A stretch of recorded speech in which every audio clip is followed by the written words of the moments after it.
Hello, everyone. I am so happy to be here today, and I'm thankful to the decision makers at Kentucky League of Cities for inviting me for this conversation. As Eleanor mentioned, I'm a career HR professional, and my focus is on people skills, helping managers to be better leaders with their people skills. So, people skills. Some folks, they come to easily, they come to almost naturally. Others, they do not, right? Have to work a little bit harder at those people skills. And the tricky thing is that for some of us, we think that we are great people leaders, but maybe we're not as good as we think we are. The higher the level of self-confidence, the higher the level of lack of awareness, the bigger the gap. And so for me, helping managers who either want to upgrade their speaking and people skills and the like, or if they are those that need to have coach support to help them, that's where I come in. And that led me to the conversation about moving beyond unconscious bias. So I'm going to share my screen now.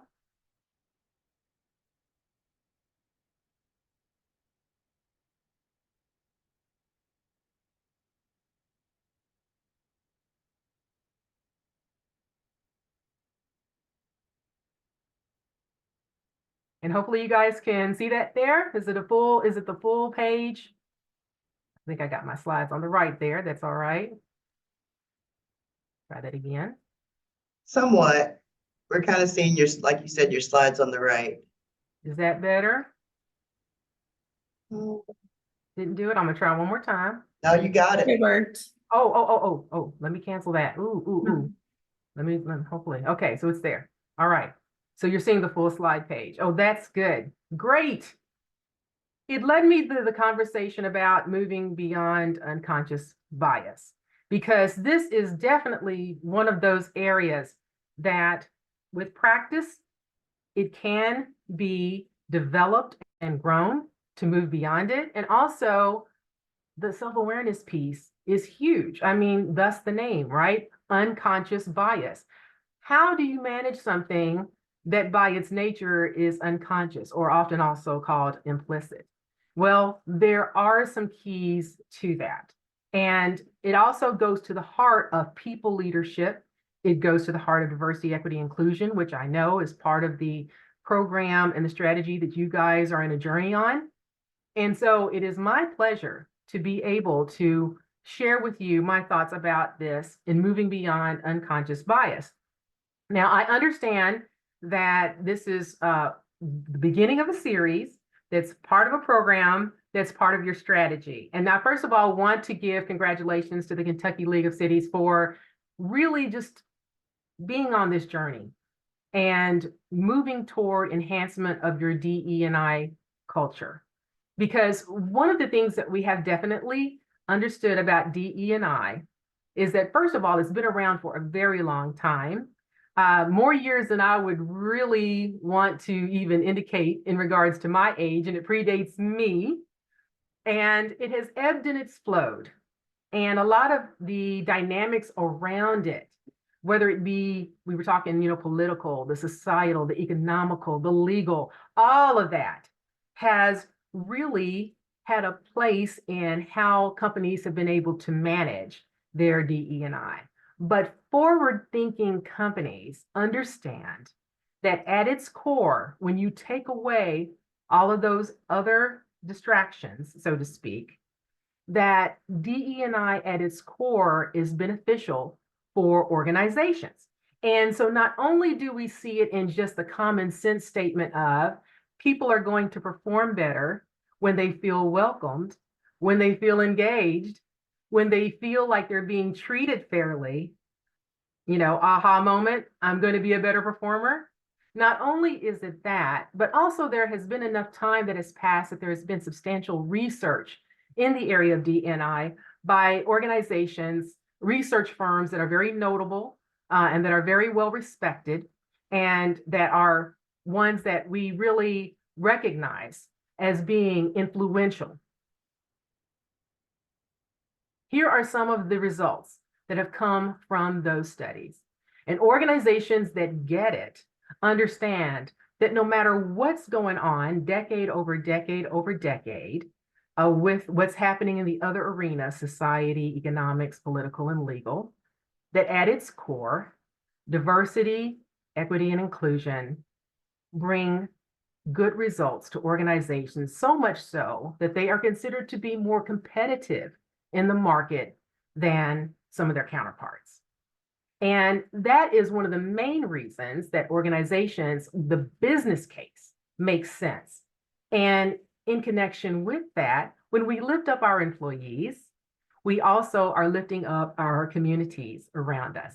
So my hat's off to the Kentucky League of Cities for this ongoing journey that you are on to improve your DE&I space.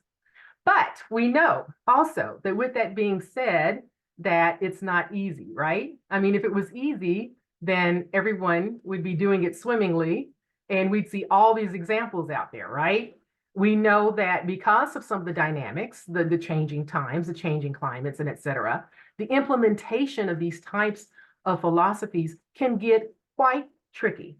They can be complicated, and organizations will find themselves in different areas of their journey, running into roadblocks, running into obstacles, and the like. And we see that. One of the things that Eleanor asked of me for this presentation today was to share some things that organizations can do to help to enhance a dynamic DE&I culture in their organization. And we spoke specifically for this first session that it would be nice to give this group something that they can take away today, something that is specific to you, to your custom situation, that you can begin immediately to move the dial on DE&I for yourself, personal growth, but also in turn that will also help the Kentucky League of Cities along its journey. I want to thank you again, Eleanor, for this opportunity. This may look familiar to you, the dimensions of diversity wheel. It has been seen in many. Lisa, I'm sorry to interrupt, but I don't think the slides are advancing on our screens like they are on yours. Oh, no. We're still on the first screen. Okay, let's try this again. We're just going to have all kinds of interesting dynamics here. Okay, if you'd like to share it with myself or LaDonna, we can also help out. Okay, I'll do that. Probably LaDonna. Let's see here. Let me just stop the share for a minute. Okay. And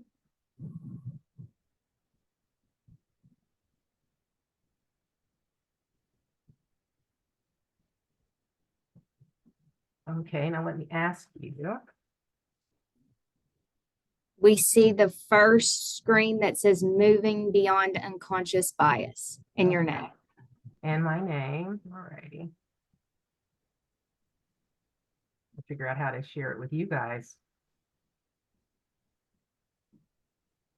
Do you want to shoot an email with it? Yeah, that might be the thing that I need to do here. It doesn't look like it's going to. Oh, well, this is there not, I benefits see of it workplace? now, but it's not in the presenting mode. You know what? I think I may just, if it's okay, I'll leave it like that. And that way, because I'm afraid if I move off of it. Yeah, it might, sure. Clear. We can That's see okay. it. It's clear. I'm okay if you see the upcoming slides. That's fine for me. Okay. All right. Thank you. Sorry. Thank you.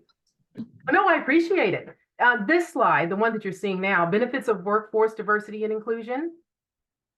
This is the slide that references the research that organizations, you think of your Deloitte, you think of your McKinsey and Bakers and things like that, that have done the research that show us the benefits of diversity, equity, inclusion. This is the business case that organizations, and I'm sure Kentucky League of Cities is included, that really is the testimony that, in order to be competitive, to be viable from now and in the future, this is where the rationale comes from, that DE&I is a good investment. Not to mention the part we were talking about people growth and the growth of the community as well.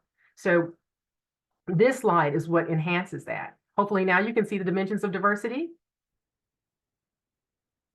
Great, all right. So this is the slide of the dimensions of diversity. And it's a common slide. It's probably one that you have seen many times in different DE&I trainings that we have. And really, we know that the purpose of this is to show how encompassing, when we talk about diversity, we're talking about the differences, right? The differences that people bring into the workplace. And when you look at this slide, you can see that the impact that it can have potentially when you're able to have a good program that recognizes people, that welcomes people, that has them feel engaged and have them treated fairly. This can have some far-reaching consequences. So I'm going to ask you in the chat screen, just yes or no would be just fine. Do you see yourself identified in this particular wheel of dimensions of diversity? Just a yes or no would be just fine, if you don't mind.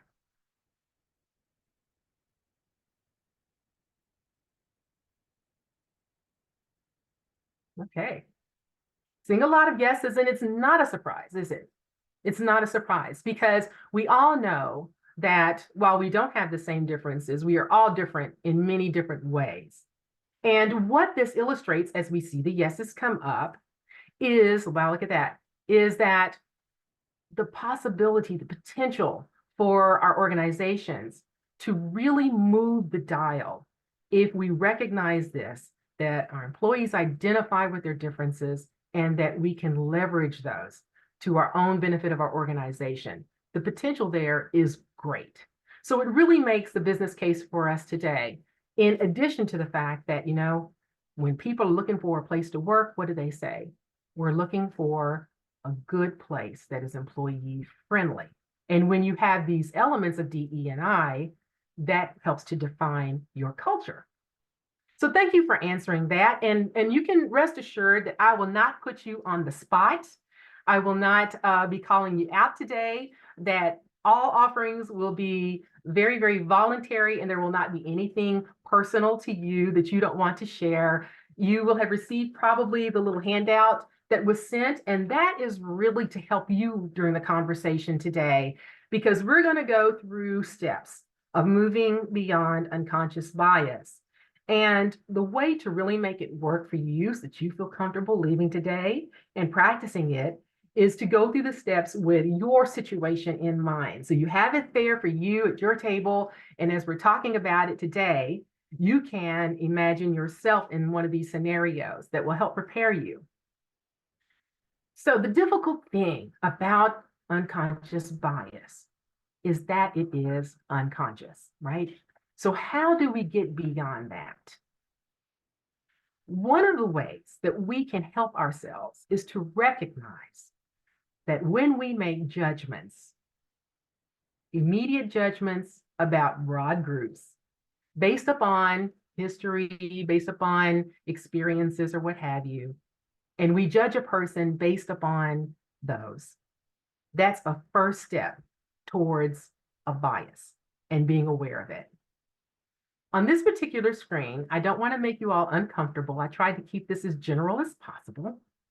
But here are some examples of statements of bias, of thought of bias.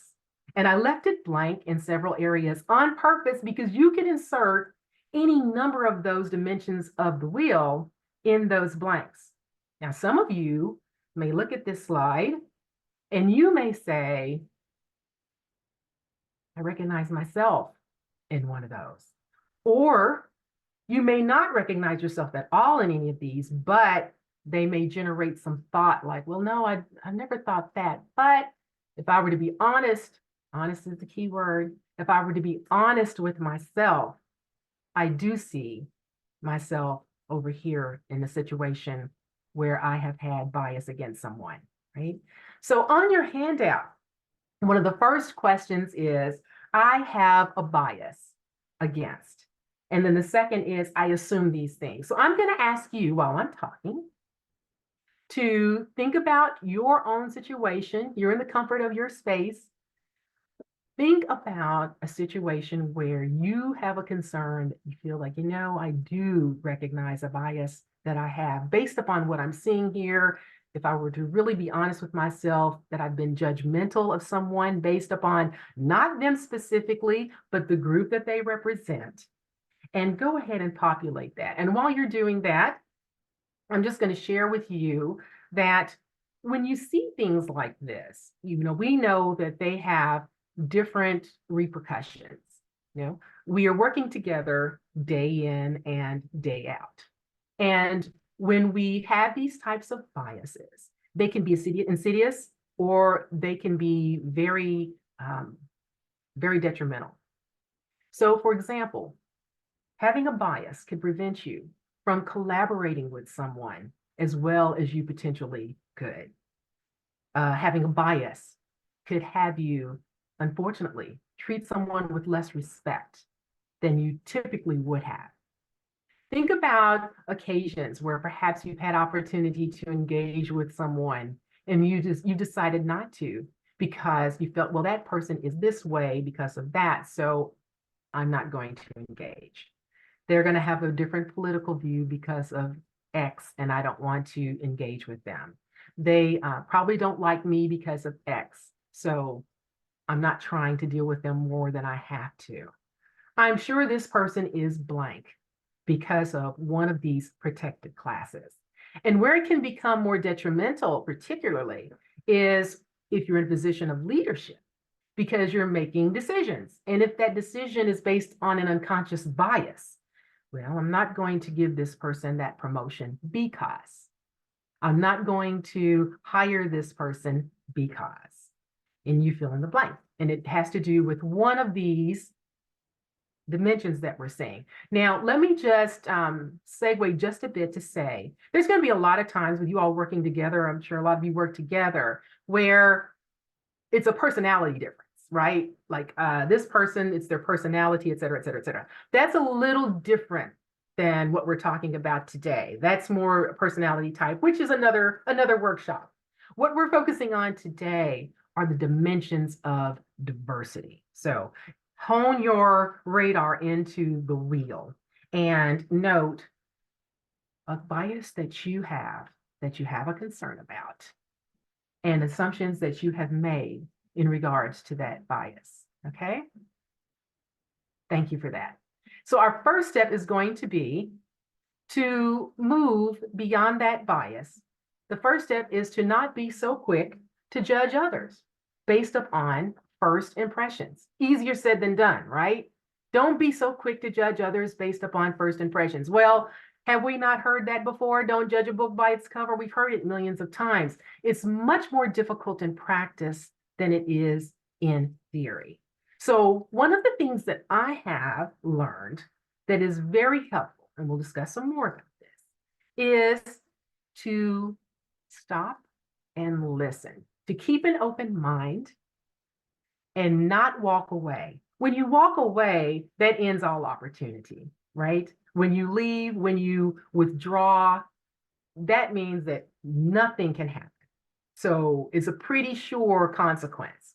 But if you stay, if you listen, if you if you're afraid to talk perhaps and concerned of offending someone, but you listen, if you're engaging what they have to say, their comments, even if it's something you may disagree with, that's the first step toward moving beyond bias because you are opening your mind, even to something that you may disagree with on first impression or know in your heart that you disagree with. That doesn't mean that we can't talk, right? That doesn't mean that we can't have a conversation, a healthy dialogue. And so I want to first encourage you, don't be so quick to judge others. Stop and listen when you hear something that says, oh, well, they must have that preference, or they must have this preference, or they feel this way, and I don't believe that. Don't shut the door. Keep an open mind. And by doing that, you start the first steps toward moving beyond bias, which is the understanding piece. We know that when you engage in bias, unconscious bias, the repercussions with your team, with your relationships, they have the far-reaching consequences that I mentioned earlier. and they are blockers to the message of diversity and inclusion.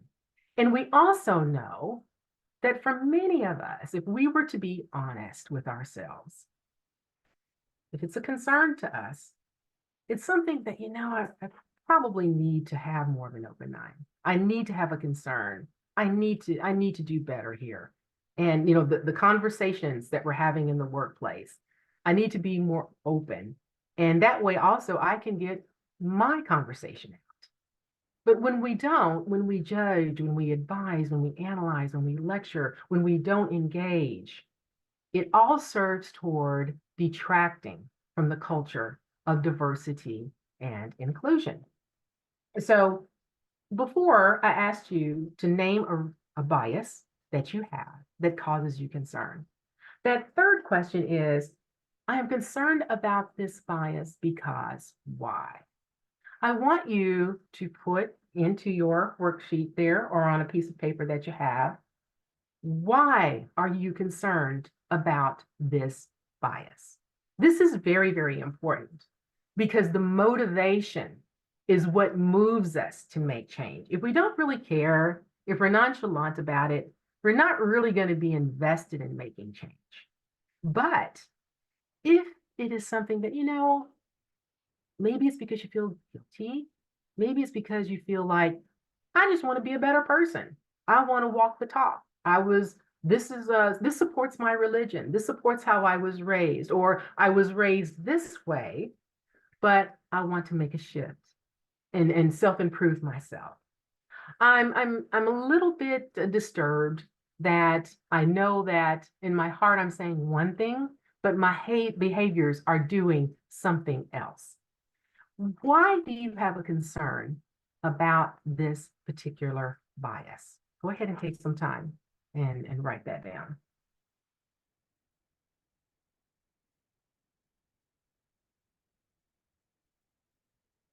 When we recognize that our behaviors or our words aren't consistent with our values, it creates a conflict. It creates a conflict within us. And it can have the impact of making us feel hypocritical sometimes. Recognizing that there is a differentiation in what I'm saying and what I am doing. Some of us will do wink, wink, nod, nod and move away from it. Others of us want to do something about it. So you have a bias, you know the reason it's causing you concern, and you've made the assumptions, then this is something that you can do to help move the dial for your personal growth, for an example to others, and also to help improve your workplace. So, have you written down your concern about your bias? How does your concern make you feel? Just put that as a little attachment. How does it make you feel? And then in the chat, I'm going to ask you if you would, just in general, because we don't need to, self-disclose anything here, but in general, how does it make you feel when you've recognized, hey, I recognize that I've really not been true to myself, that my actions aren't equating with what I feel that my heart tells me I need to do. I feel like I need to make a change. What emotions does that evoke? Does it evoke anger at yourself? Does it evoke guilt? Does it evoke pride that, hey, I'm on an improvement journey and I'm going to take a step to make myself even better? Like Maya Angelou said, right? When we know better, we do better. How does it make one feel when they are faced with the fact that they have a bias that they need to overcome? Just in general, just throw in some adjectives of how someone might feel. Scared. I love the scared. Disappointed. Shame. Yes, yes, yes. There's a lot of negative emotions, isn't there? Anxious, offended. Yes, for sure. They are strong emotions. A lot of them are negative emotions. Guilt at first and then optimism at the opportunity to do better. That is awesome. This is where we need to get to be uncertain, unsure, spot on.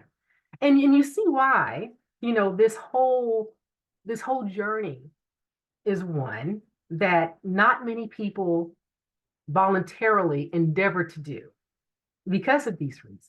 But by coming together as a group and learning together and really thinking, hey, we want to move the dial. We want to make our culture better. We want to do better. Here is one of the ways that we can do that. And to quote what the other person said, yeah, it's a little bit of uncomfortableness at first with all of these negative emotions, but there is that optimism of, wow, we can turn that corner and we can do better. And one of the first ways that we can do that is by forgiving ourselves. If you had a negative bias that you have yourself, or if you identify with some of the things that were in the chat, one of the first things we have to do is to forgive ourselves from any negative feelings, because we can live there. You can just dwell there. I can't get over the fact that I treated this person this way. I treated my colleague this way. I was disrespectful. I was sharp to them. I was unnecessarily aggressive with them. I didn't help this person out when they were alone and could have used a colleague to sit with or to talk to. I made a bad hiring decision because I let my bias get in the way. Or maybe it wasn't a bad hiring decision, but I didn't make an appropriate hiring decision because I let my negative biases get in the way, my unconscious biases. We need to get rid of those negative feelings. We need to absolve ourselves. What's done is done. We now want to do better. We have to focus on the action piece. So I like to talk about this section because by putting it out there and in the chat, it's out there, and now we can release it, right? We're releasing whatever that negative emotion was, and now we're focused solely on moving forward. We're going to move forward in a positive direction from here.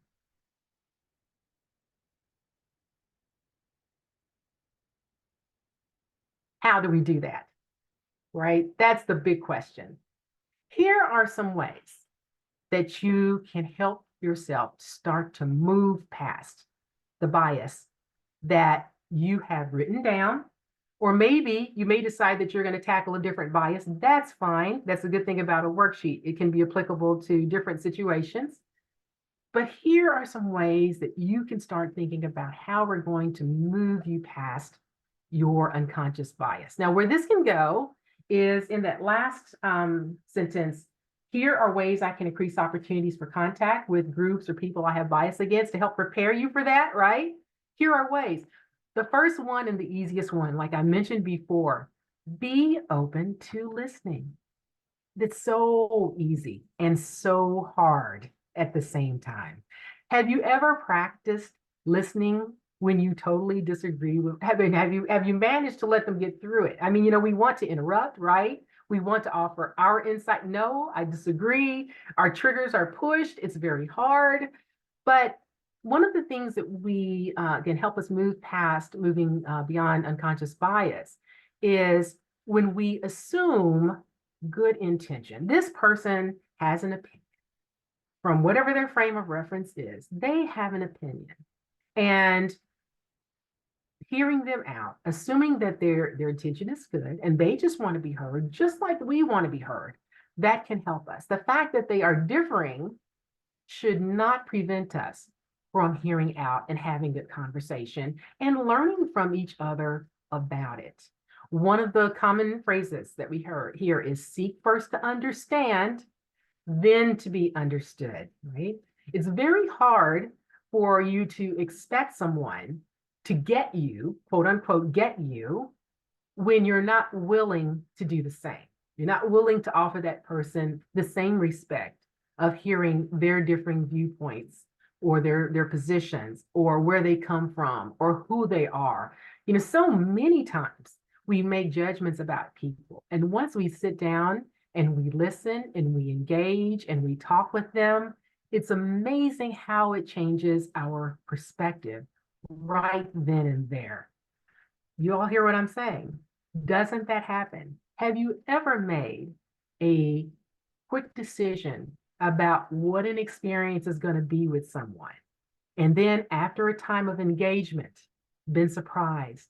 Wow, that person wasn't at all like I thought they were going to be based upon my unconscious bias. Happens all the time within workplaces and without with outside of workplaces. So we open that piece by practicing the behavior of the things listed here. And of course, you'll use them as appropriate to whatever your bias is that you've mentioned here and whatever you feel comfortable with, right? It has to be comfortable. I don't encourage anyone to do anything that in their heart and in their mind, they're not ready to do, right?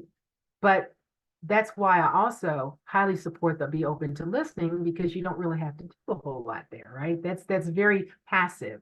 And you get a lot of mileage for that because people want to be heard. And if they feel like you're listening to them, you get a lot of mileage without putting yourself out there, right? Maybe you put yourself out there on the next engagement.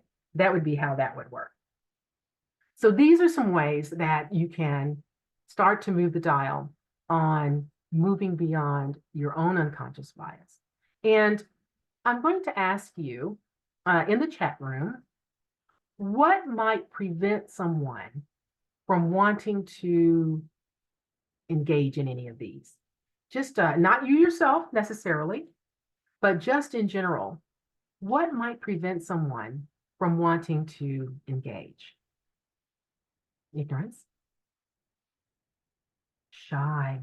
Yes, yes. Very good. Fear, peer pressure. Past negative outcomes, having a negative history, fear. We're seeing some repeats up there, which means that it's resonating with people. Being scared to be wrong, fear of rejection, embarrassment, intimidation, being vulnerable. You guys are, you're really making an impression on me with your responses in regards to this. And I think the reason why I like this model so much and why it has helped me so much is that there are so many pieces of this that are what I would call, probably not the right adjective, but what I would call are passive. So you don't have to take action if you don't want to, but you can open the door by just being there and showing attention. So if any of those concerns match you, the shy, the fear, the intimidation, or anything like that, then take baby steps. Just take the baby steps and engage the person with a conversation. We can start off with something in common, a subject in common. Hey, are you following this March Madness? Wow, our state just didn't do well at all, did it? No, I had to go there, didn't I, you guys? But anyway, that's definitely going to be a conversation piece. Is there something, do you know something about their family? Hey, I heard your daughter is involved in music. How's it going? Whatever little nugget that you can engage and be open to listening to that person. Open that door. And then in baby steps, get to a conversation that maybe is on your mind, that comes out of their conversation, and where you can practice your good open to listening skills and what we have listed here. Baby steps, right? So there's no need to feel like, oh gosh, I have dread, I have angst about this. This is all passive, voluntary, and you're not putting yourself out there if you don't want to, and you're only putting yourself out there to the degree that you want to. If you want to have a good conversation, you can sit down with the person. I've had that happen before. Hey, Lisa, can you talk with me about this whole the legal aspect about the Crown Law? I don't understand. I've had people come up, and there's a certain level of confidence that you have to open that kind of conversation. We don't have to start there. We can start at the baby steps. At the end of the day, when we start with those baby steps, we start to move the dial, because that helps us to open our awareness. And what we find are commonalities. We find the things that we have in common. When we do that, That helps us to be better positioned when we're talking about the things for which we have difference. It's a lot harder to butt heads or to push back or to snap or to be disrespectful to someone for whom you have an unconscious bias when you have gotten to know them a bit, when you understand them. And when I say know them, not that we pass in the hallway every day and we say hi or not say hi or whatever. I'm talking about when we have engaged, when we seek to understand them. It's a lot harder against our own, probably a lot of times against our own thoughts. We're thinking, well, I can see that side. That one, out of everything that person said, there's one thing that they said that I can see their side of it that resonated with me. The exchange of perspectives and understanding helps to get us to moving beyond unconscious bias, because what it shows us is that people are just like us. They want to be seen. They want to be heard. They want good things for their family. They want to be able to come to work, to contribute, to make a good salary so that they can take care of their loved ones at home, to send their kids to school, to contribute their talents and everything that they bring together in the form of an experience, and to be treated fairly, and to go home at the end of the day feeling like they were seen and heard and ready to go back the next day. We all want that. There's a commonality there. And when we move beyond our bias and begin that opportunity to open our minds and our eyes to each other, it helps to move it. Not only does it do that for us personal growth wise, but you can see the implications that that has for the workplace, how that benefits us, how we solve problems, how we solve conflicts, how we come up with ideas, suggestions for improvements and the like. And as a side benefit, it helps us to basically be the model for others, whether we intend to or not. People are watching you. People are observing you, how you handle things. I was at an event just this weekend where I was speaking. They opened the floor up to Q&A. And there were some, I'll call some of the questions awkward, some of the questions a bit irritating. And of course, you know, some of us, I'm going to say, let's just call it, I'm going to say me. I was judging the people who were questioning, right? We're all human. We judge. It's bias, right? I'm judging the people who are asking the questions based upon the questions they're asking, right? But the speaker handled every question with grace and dignity and answered them all as transparently and honestly as they could. And you could tell by that person's demeanor and how they looked at each one of those people, and all those people were different and they all had different issues and the issues were valid. The way they handled it, they saw those people and respected them.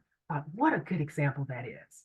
You know, for me, as someone who maybe my patience level and my tolerance level isn't as low as I would like for it to be, I would like for to have a higher tolerance. This is something that I can work on. I see that model. I see you handling these individuals who, quite frankly, I think I can see their bias. You're handling them with dignity and respect. This is something I can work on. So by you moving beyond unconscious bias, you set the good example for others as well. Other ways to grow a culture of diversity, equity, and inclusion. So the Kentucky League of Cities, my understanding is that you're working on strategy and the like, which is awesome, because we know that one of the important things is to define what DE&I is for our specific culture. It's such a broad topic. There are so many tentacles to it that, you know, a one size fits all is simply not going to get it in terms of long-term success. Let's look at our community, at our organization, what's relevant for us based upon what is our research, you know, whether we've talked to employees, we've got data, whatever the case may be. What is our goal? What is our mission? What is our strategy for D&I within the Kentucky League of Cities? You know, is it focusing on recruitment and retention? Is it focusing on the physical facility And, you know, we talk about, you know, disabilities. Is it disability friendly? Are we going to be focusing on engaging individuals, multilingual? We're going to focus on, you know, what is our focus going to be for our strategy? And maybe there's, you know, 2 or 3 prongs, but, you know, we're not going to just say DE&I as a whole. We're going to tailor it to us. And then we're going to make sure that, you know, we continue to communicate how we're doing and on our progress. And when we hit those walls, because we will hit those walls, what changes do we make? A lot of organizations, because it's such a sensitive topic, something goes wrong, something isn't received as well as we thought, and all of a sudden the whole thing collapses. And that is not the answer. We make adjustments just as we would any other program. We don't get deterred by the fact that there's a sensitivity because we're talking about diversity, equity, and inclusion. Incorporating vehicles for employee creativity and input, whether it's with this particular piece that we're talking about, or just as a model for your organization.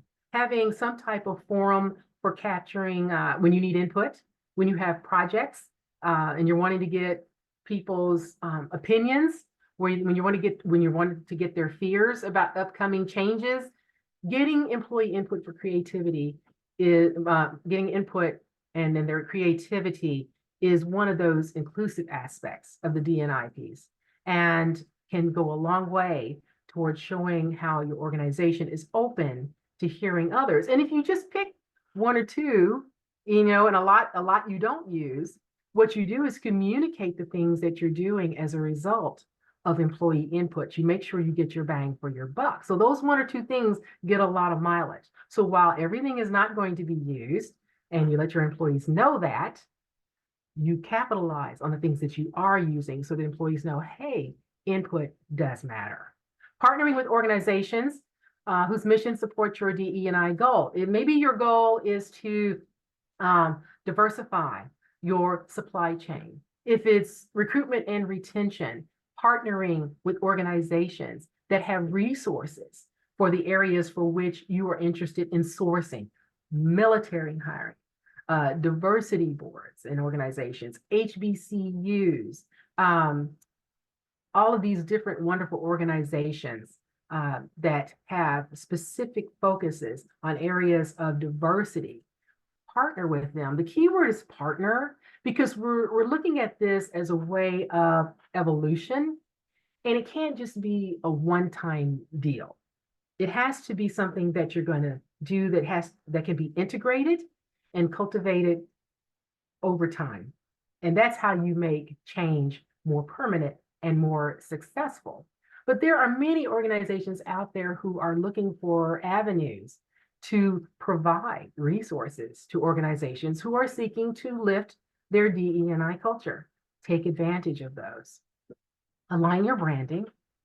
You know, there are many organizations, you know, it's easy to put it on a website, right? We know that. We put it on a website, it's pretty, it's colorful, we put it in our social media, but what's happening behind the curtain? What's happening in the building? What's happening in people's homes if they're working remotely? Are we walking the talk? So align our branding with who we are, what we're doing in our journey. If we're not there yet and we're making a commitment, let's highlight that. It is very attractive to let people know, hey, here's what we're doing to make our culture better. Because quite frankly, very few organizations are what you would call at a mature level of the DE&I. You know, many are, but most aren't. So for those that are on a journey, you can own that. There's no need to have misaligned branding. Provide opportunities for cross-learning. So, you know, we were thinking about that big wheel, right? And the wheel had all kinds of things. It had organization level. It had job function. It had all kinds of different things. Age, those kinds of things. There is a lot of opportunity for learning, cross-generational, people who are aspiring to go to the next level for career development. Look for those opportunities, because those are the opportunities, the paths that are going to enable employees to collaborate, to learn from each other, and to move beyond their unconscious bias. Great avenues to grow the culture of DE&I. Celebrating employee differences. So, you know, when you have groups of employees with employee differences or a specific employee with a unique difference that could be in education and that is welcome and that employee or that group of employees is open to it, that can be a great training piece to break the ice. Training is not a check the box exercise. Training is something that is once again ongoing. We would never say, well, we did our safety training, so that's done. We don't have to worry about that anymore, right? Or, we've done our harassment training, so that's done. We don't ever have to worry about doing that again. DE&I, it's the same way. In order to make it sustainable, it needs to be integrated. And that doesn't mean training all the time, but there should be a reoccurrence of training so that people are reminded, this is who we are, this is who we are becoming. And wow, what a great way to diversify your training. If you're talking about differences, is to have at the beginning of each of your training an opportunity where you're highlighting an employee difference. And how is this employee's life or this group of employees' lives that they feel comfortable sharing? And that can also open that door toward the dialogue of removing those unconscious biases and engaging in that collaboration. Because at the end of the day, what is important is that employees are seen, that they're heard, that we feel welcome, that we feel engaged, and that we feel like we're being treated fairly. And one dot at a time, we can move that needle. So at this point, I'm going to ask if there are any questions. We were talking about, we wanted to have some dialogue. Maybe there's some comments, questions.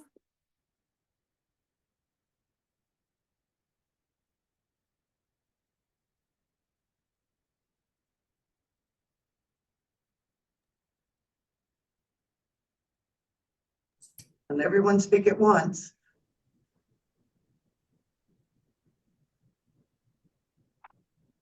Lisa, I wanted to ask, and I didn't want to be the one to ask the questions. I thought there'd be some others out there, but I've heard this several times that when we are spotlighting differences, sometimes we are dividing more than bringing together.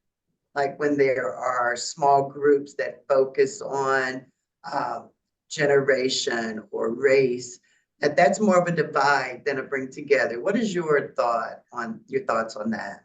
Thank you, Eleanor. That's a great question.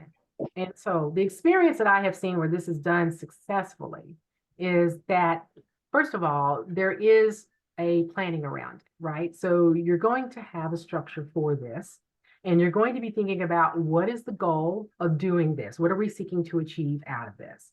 So the questions and the content that you're going to have are going to be tailored for your situation. So let's use an example. Let's say we're just going to open it up with a training. Let's say it's about millennials. Okay, we're going to pick on the millennials today. Okay, so what that might look like in advance of a training would be having folks talk about having examples of some of their experiences, good ones and bad ones, common misconceptions that they have, cultural misconceptions that they have, how they differ from the biases that a lot of folks have. Thinking about it from that standpoint would be a way to go about it so that it's educational and it ties right in with your training on generations, because those things that I just outlined, they apply to all the generations actually, right? It's not just millennials, but that would be the one that would kick it off. Another would be, we talk a lot about culture, and that one is one that you see a lot where people, will talk about, well, they'll kick off one with, well, here's the food that we eat, here's how we dress, those kinds of things. And those kinds of things as an educational piece, one you don't see a lot of. People with disability. If there's someone in your organization that has a disability that they are wanting, right? The whole thing of this is that it's welcome, it's voluntary, and it's an opportunity, and they're willing to do it. Maybe if they're not willing to do it, then from a speaking standpoint, because not all of us like to speak, we know that, but perhaps it's something where we have a little slide, or they do a video or something. I mean, the opportunities are endless. The goal is education, opening up a conversation, maybe not then, but what happens after your training? It opens up all kinds of good conversation for that individual. And if you tailor it right to support your program, that helps prevent some of what can creep in terms of unpleasantness, concern, things like that, because you've already vetted what the content and the dialogue and the subject matter is going to be. Because, if we don't do that, then it's very unlikely that we're going to have repeat contributors, right?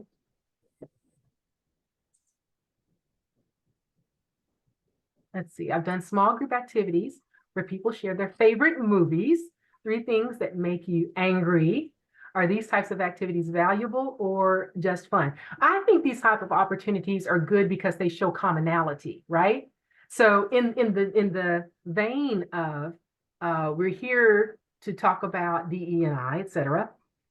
These are things that we can show commonality. We can show, oh, well, I love movies, but these are the type of movies I like versus the type that you like. It's a good dialogue breaker.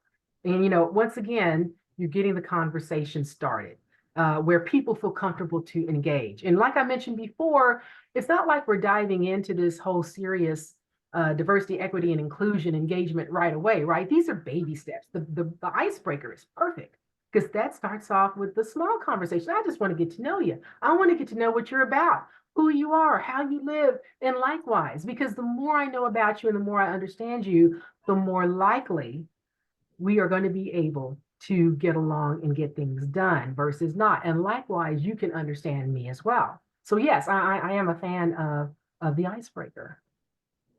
Any other? Question about sustainability, because I know sometimes when an organization starts down the road of doing intentional equity and inclusion, there's a lot of enthusiasm and support at first, but ensuring that it stays at the forefront and is a sustainable endeavor. Do you have any suggestions for that? Thank you, Amy. I am a big proponent of bite-sized pieces. I would much rather have a 1 or 2 goal diversity and inclusion program that I know that I have the resources, I have the time, so that when we hit those, and you're going to hit them, these walls, right? Because that's how change works. You're going to hit them, that we can navigate through those, because we're not trying to eat the whole elephant, right? We've got this, it's manageable, let's move the dial. And in the face of adversity, we can still do that because we're not overwhelmed and we can keep it moving. I think that's one of the big things that organizations tend to, they're trying to do too much and they're trying to do it too quickly, because for a lot of them, it's the business case. So we need to make the business case this fiscal year, right? It's this whole mentality. And it's like, okay, maybe we get this far this fiscal year. And this is our plan over the next 3 to 5 years, so that we're moving the dial and here's the outcome of these things. And maybe we add on as we go, but we don't start off with a lot, because that's what happens.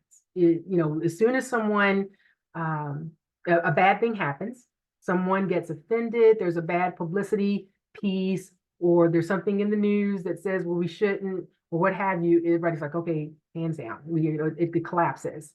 As opposed to, this is for our organization, this is our business case, bite-sized pieces, what can we do?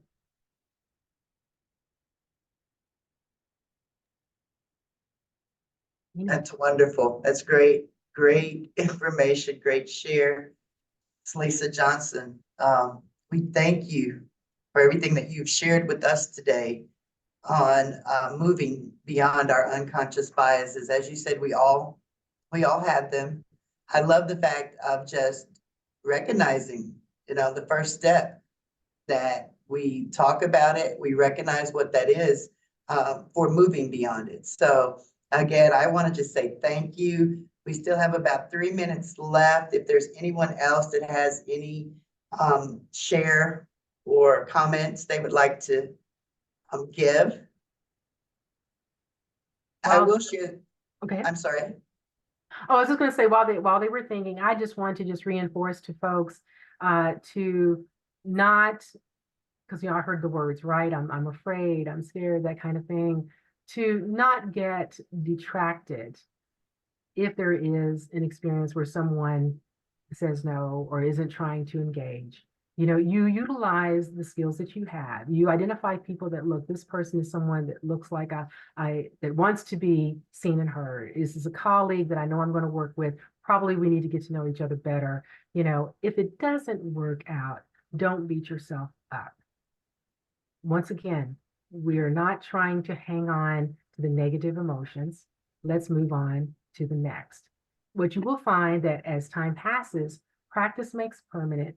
You get better at your engagements, and it will continue because unconscious bias is there. Every day, I have a learning experience with unconscious bias where you're making a judgment based upon whatever, right?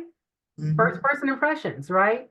And I'm moving right past it. I move right past it. I'm like, I'm going to have the conversation and get to know this person. So don't be deterred.